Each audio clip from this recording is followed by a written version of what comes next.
On est maintenant rendu à faire l'installation d'une ventouse. Alors, ici, la ventouse, elle va dans la cavité Houblon. C'est la ventouse qu'on a importée de McMaster et qu'on a sauvegardée en fichier part au lieu de fichier IGES. Alors, ce qu'on fait, en fait, on va l'installer vraiment centrée dans notre houblon parce qu'elle a la même géométrie et on va la faire dépasser.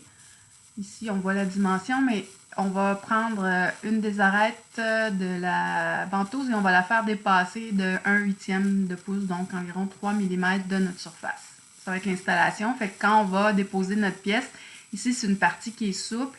Elle va avoir de l'espace pour se faire écraser aussi pour faire une bonne succion. Alors, on va dans composants existants.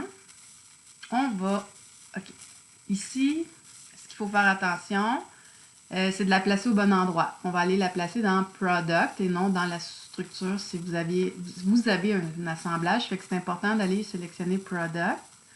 Et on va chercher notre ventouse. La ventouse est apparue ici. Là, en bleu, je vais vérifier ce qu'il y a. Fait qu'on voit, j'ai ma deuxième ventouse est sous Product, mais là en bleu, c'est le sous-assemblage qui est actif. Vu que c'est dans Product, on va double-cliquer Product pour qu'il soit en bleu pour s'assurer que ce qu'on veut sélectionner dans le fond pour le positionnement, il faut que ce soit dans Product. Il faut activer celui-là. Alors, ce qu'on va faire, on va voir du nouveau au niveau de l'assemblage. Première chose que je vais faire, ça va être une contrainte de coïncidence.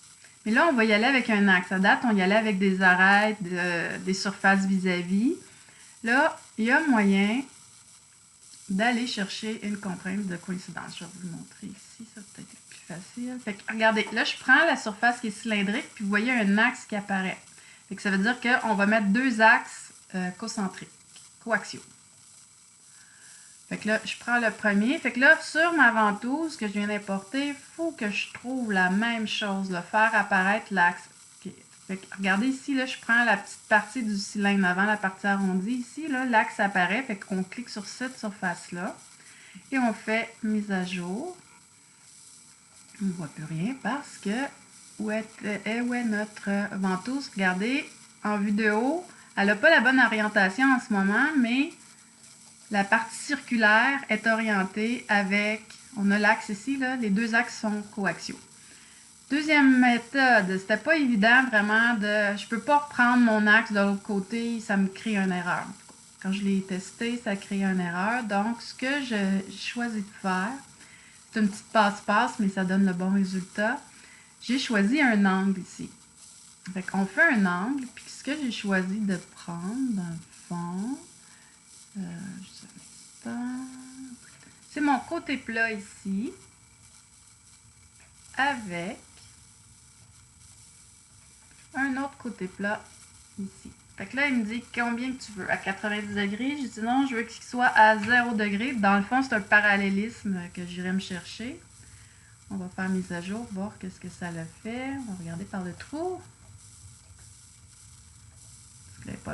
Ah, ça l'a placé. Si je la mets à 0 degré, ça la met de l'autre côté, à l'opposé. Mettez l'angle de 180 à la place. Là, moi, ça a fonctionné du premier coup. Fait que là, il nous reste comme ce côté-ci, à la faire ressortir légèrement d'un 1/8 de pouce. Donc, ce que j'ai fait pour ça, idéalement, ça serait de la rapprocher d'où est-ce qu'on est. Fait qu'ici, je la mets juste un petit peu au-dessus de notre pièce. Puis là, je vais faire une contrainte de distance. Et je vais sélectionner, dans le fond, le top de mon outillage. Puis là, si je grossis, regardez, il y a la partie arrondie juste en bas de la partie arrondie. Tu es capable d'aller sélectionner une arête. Peut-être un petit gossage à faire ici. Fait que là, je la veux à, là, je suis en pouce en ce moment, fait que c'est 3.175 ou 0.125. En millimètres, ok, je recommence.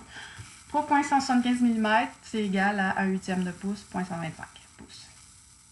Bon, alors voici, j'ai ma deuxième ventouse d'installer. Alors, je vous invite à continuer à faire de même pour que les 4 ventouses soient installées.